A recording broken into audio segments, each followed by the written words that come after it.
دنیا میں ہر انسان کی ضرورت ہے کہ وہ اپنے مالک کو پہچانے، پیدا کرنے والے کو پہچانے، موت دینے والے کو پہچانے، رزق و روزی دینے والے کو پہچانے، کامیاب بنانے والے کو پہچانے، صحت دینے والے کو پہچانے۔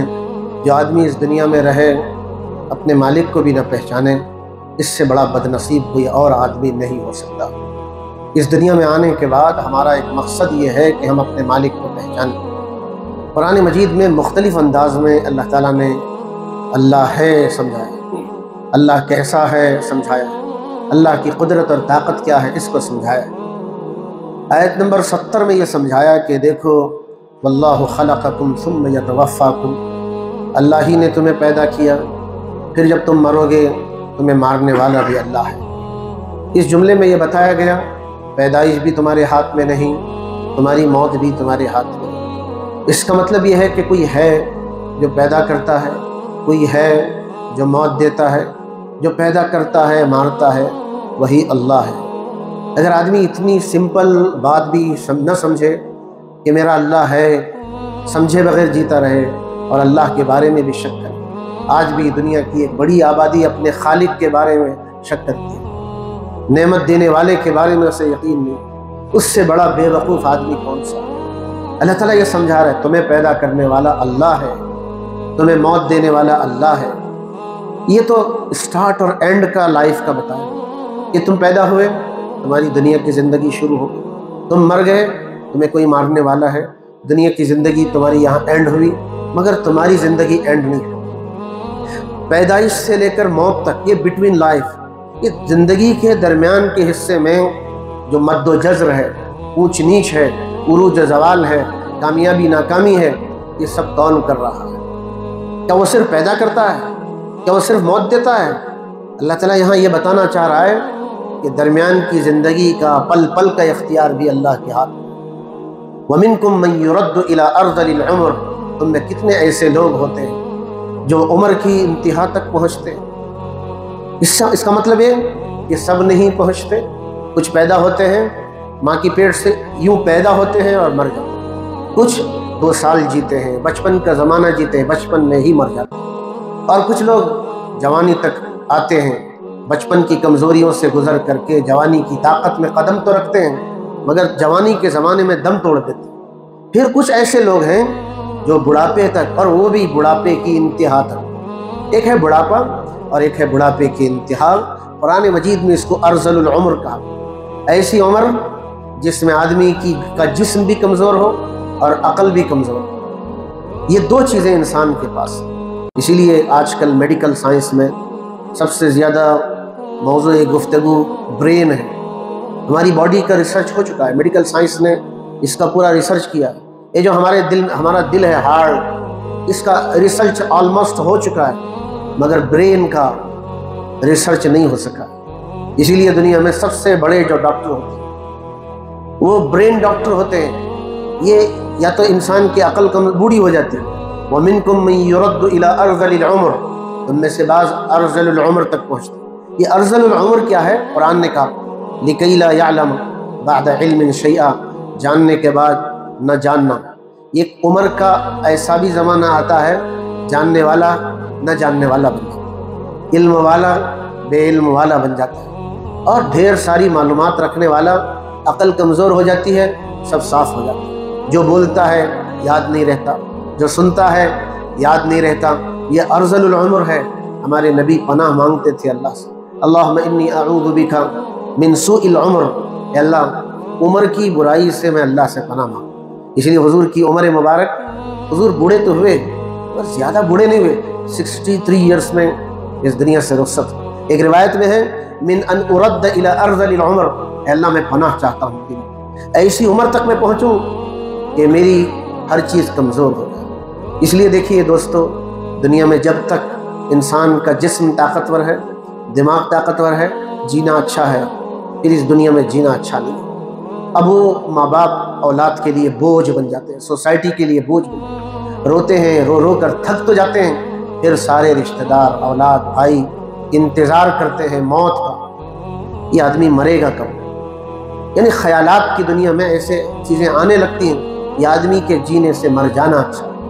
ایسی عمر تک آدمی پہنچ جاتا ہے۔ یہ سب زندگی کے تغیرات کیسے ہو رہے؟ بچپن میں کمزور تھے، جوانی میں طاقتور تھے، جوانی کے بعد پھر کمزوری کا ایسا زمانہ آیا جیسے بچپن کا زمانہ کمزور ہوتا ہے۔ اللہ تعالیٰ نے یہ سارا پروسیسنگ کے سسٹم کو بتا کر کے دو صفات کا تذکرہ کیا۔ ان اللہ علیم، اللہ تعالیٰ جانتا ہے، قدیر، قدرت والا ہے۔ کیا معنی؟ کون کب پیدا ہوگا اللہ جانتا ہے، کون کب مرے گا اللہ جانتا ہے، کون کتنی دن زندگی گزارے گا اللہ جانتا ہے، کون بچپن میں مرے گا، کون جوانی میں مرے گا، کون بڑھاپے میں مرے گا اللہ جانتا ہے۔ بچپن میں کس کا کیا ہوگا، جوانی میں کس پر کیا حالات آئیں گے، بڑھاپے میں کس پر کیا حالات آئیں گے۔ ان اللہ علیم، صرف اللہ کی ایک صفت انسان کی پوری زندگی کی حقیقت کو بتا، اور پھر دوسری صفت قدیر لائی گئی اور یہ بتایا گیا صرف اللہ جانتا ہی نہیں، قدرت والا بھی ہے۔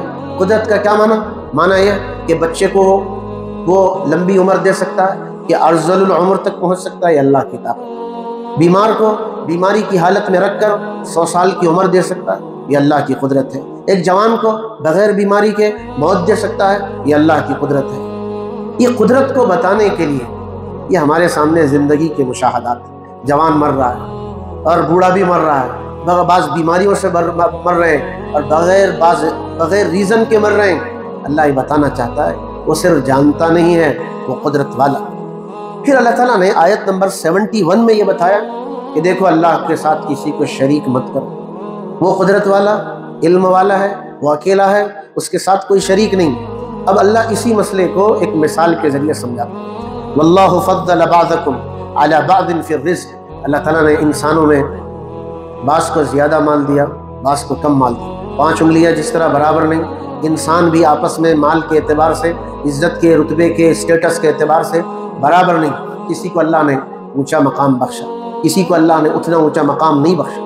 پھر اللہ ایک سوال کر رہا ہے، فَمَا الَّذِي فُضِّلُوا بِرَادِّ رِزْقِهِمْ عَلَىٰ مَا مَلَكَتْ أَيْمَانُهُمْ فَهُمْ فِيهِ سَوَاءٌ۔ سوال تم سے یہ ہے کہ دیکھو تم میں کچھ امیر ہیں، کچھ غریب ہیں، کچھ آقا ہیں، کچھ غلام ہیں، کیا تم میں مالدار غریب کو اپنے پاس کی دولت دے کر اکول کرنا چاہتے ہو؟ کوئی دنیا میں ایسا مالدار ہوگا؟ ایک دکان چلانے والا مالک ہے، ایک اس کے پاس رہنے والا مزدور ہے، مزدور غریب ہے، مالک مالدار ہے۔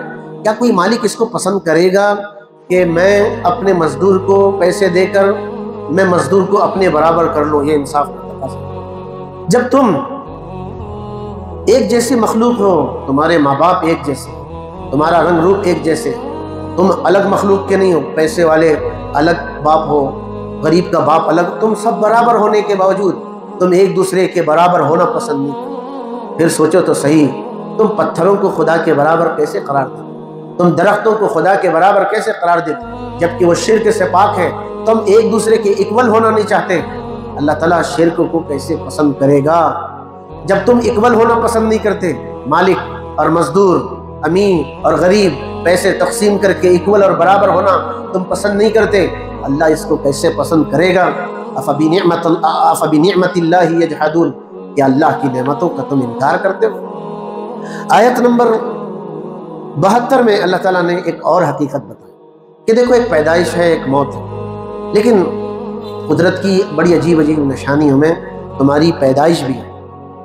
اگر تم اپنی پیدائش پر غور کرو کہ تم پیدا کیسے ہوئے ہو، ماں کی رحم میں کیسے ٹھہرے، تم کیسے 40 ڈیز پر تمہارا رنگ بدلتا گیا، تمہارے آرگنس ماں کی پیٹ میں بنے۔ اب تو ٹیکنالوجی کے زمانہ آیا، اب ڈاکٹر یہ کہہ رہے بھائی اس بچے کے ریڑھ کی ہڈی نہیں بنی۔ ابھی کل ہی ایک خاتون نے فون کیا، میرا یہ مسئلہ ہے کہ ڈاکٹر مجھ سے یہ کہتا ہے کہ تمہارے پیٹ کے بچے کی بیک بون نہیں بنی ہے، یہ بچہ معذور ہے۔ یعنی ہمارے جتنے آرگنس ہیں وہ سب ماں کی رحم میں بنے ہیں۔ یہ قدرت کی علامت، اتنی عجیب علامت ہے، اگر آدمی سوچے تو اسے اللہ مل جائے۔ اللہ تعالیٰ نے آیت نمبر 72 میں یہ بتایا، واللہ جعل لکم من انفسکم ازواجا، اللہ تعالیٰ نے تمہارے لیے بیویاں بنائی، وجعل لکم من ازواجکم بنین وحفدا، اور تمہاری بیویوں کے ذریعے بیویوں سے بیٹے دیے اور پوتے دیے۔ یہ جو بیٹے ملے ہیں، اولاد ملی ہے، پوتے ملے ہیں، یہ سب بیویوں کے ذریعے یعنی ماں کے ذریعہ ہے۔ اللہ تعالیٰ نے ماں کا تذکرہ کیا، حالانکہ ماں اور باپ ان دونوں کے ذریعے مل کر کے ایک بچے کو وجود ملتا ہے، مگر اللہ نے ماں کا تذکرہ کیا کہ اللہ نے تمہاری بیویوں سے بچے پیدا کیے، حالانکہ باپ کا دخل ہے، باپ کے دخل کے بعد بچہ کیسا ہو سکتا، لیکن اللہ تعالیٰ نے ماں کا تذکرہ اس لیے کیا کہ بچہ جو بنتا ہے وہ ماں کے ہی پاس بنتا ہے، صرف باپ کے پاس وہ ایک منی کا قطرہ بے جان اس باپ کے جسم سے نکلتا ہے، اس کے علاوہ اس کے پاس اور کچھ نہیں ہے، مگر وہ قطرہ بے جان ماں کی رحم میں ٹھہرتا ہے، پھر وہ جسم بنتا ہے، گوشت کا لوتھڑا ہوتا ہے، اس کے جسم کی ہڈیاں بنتی ہیں، جسم کے اعضاء بنتے ہیں، وہ سب پروسیسنگ تو ماں کی پیٹ میں ہی۔ اس لیے اسلام میں باپ سے زیادہ ماں کا مرتبہ ہے، کیونکہ ماں کی قربانیاں زیادہ ہیں، باپ کی قربانیاں اتنی نہیں ہیں، اس لیے ماں اور باپ میں زیادہ مقام ماں کا رکھا۔ پھر اللہ نے بیٹوں کے ساتھ پوتوں کا تذکرہ کیوں کیا؟ مفسرین فرماتے ہیں میاں بیوی کی زندگی اسی لیے ہے کہ انسانوں کا بقا ہو۔ یہ شادی اس لیے ہے، یہ شادی صرف عیش کے لیے نہیں، جائز ضرورت کو پورا کرنا ہی نہیں، اس کے ذریعے نسل انسانی کا بقا ہے۔ اسی لیے فطرتاً انسان کی شادی ہونے کے بعد میاں بیوی میں جذبہ آتا ہے ہمیں اولاد ہونا چاہیے، اولاد نہیں ہوتی تو دونوں پریشان ہوتے ہیں، تو یہ اللہ تعالیٰ نے فطرت رکھی۔ آج ایک نئے دور میں ہم داخل ہیں، نئے دور میں داخل، جو اولاد نہیں، ہمیں اولاد نہیں چاہیے، یہ نیا دور آیا ہے، یہ غیر فطری دور ہے، یہ فطری انسانیت کا دور ہے۔ ابھی ڈاکٹر صاحب عصر کے بعد آئے تھے، وہ لندن کا کلچر بتا رہے تھے، اسکولوں میں بچوں کو بتا رہے ہیں بچوں تمہیں آزادی ہے، بڑے ہونے کے بعد تم مرد رہنا چاہیں مرد رہ سکتے ہو، عورت بننا چاہیں عورت بن سکتے ہو۔ ایجوکیشن اب دنیا میں یہ دی جا رہی ہے، یہ جو جینڈر چینجنگ، یہ مرد رہنا چاہیں مرد رہ سکتے ہیں، عورت بننا چاہیں عورت بن سکتے ہیں۔ ایسا بھی اب زمانہ قریب آ رہا ہے، اب یہ دنیا کی آوازوں میں دستک ہونے لگ گئی۔ یہ انسان کسی کو اللہ نے مرد بنایا یہ اللہ کا اختیار، کسی کو اللہ نے عورت بنایا یہ اللہ کا اختیار، اسی میں بندے کو راضی رہ کر بندہ بن کر زندگی گزار۔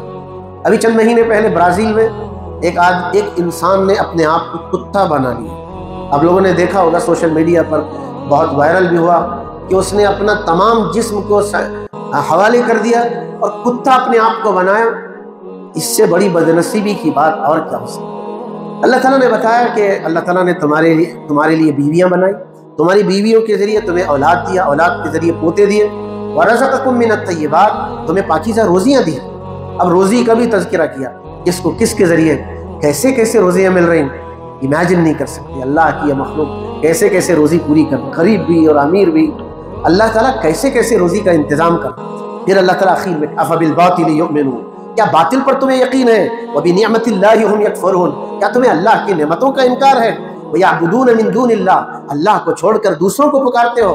مَا لَا يَمْلِكُ لَهُمْ رِزْقًا مِنَ السَّمَاوَاتِ وَالْأَرْضِ شَيْئًا نہ آسمان میں سے نہ زمین میں سے ان کے ہاتھ میں کچھ روزی کا سسٹم نہیں، روزی تمہیں اللہ دیتا ہے، نہ ان کے ہاتھ میں کچھ ہے، وَلَا يَسْتَطِيعُونَ نہ وہ طاقت رکھتے ہیں۔ یہ آیت نمبر 73 تک گویا یہ 4 آیتیں ہمیں سمجھا رہی ہیں اللہ کون ہے، اللہ کیسا ہے، وہ کیسی قدرت والا ہے۔ اس پورے نظام کو سمجھنے کے بعد یقین ہوتا اللہ ہے اور اللہ ہی کا یہ سب سسٹم چلایا ہوا ہے، یہ کسی اور کے ہاتھ میں نہیں ہے۔ یہ سب دیکھنے کے بعد ایک ہی جملہ زبان پر آتا ہے، تبارک اللہ احسن الخالقین، اللہ کی قدرت بڑی عجیب ہے۔